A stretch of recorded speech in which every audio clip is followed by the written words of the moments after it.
Fenoy hery vonona andray ny lovizay Atolotrao anay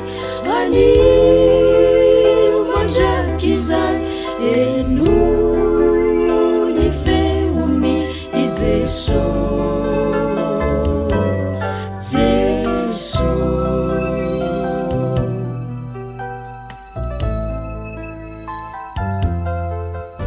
Indray mirotsaka aminay ny Fanahinao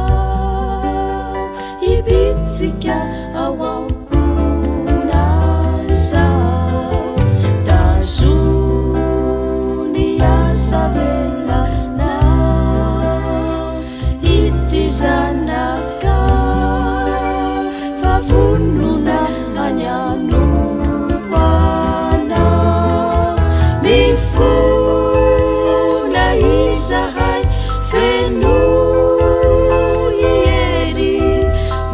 vonona andray ny lovizay Atolotrao anay anio mandrakizay Henoy ny feon'i Jeso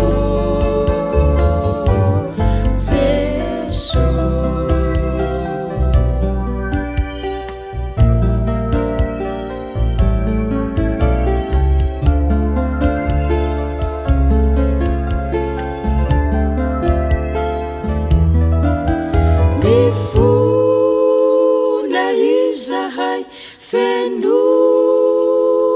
hery vonona andray ny lovizay Atolotrao anay anio mandrakizay Henoy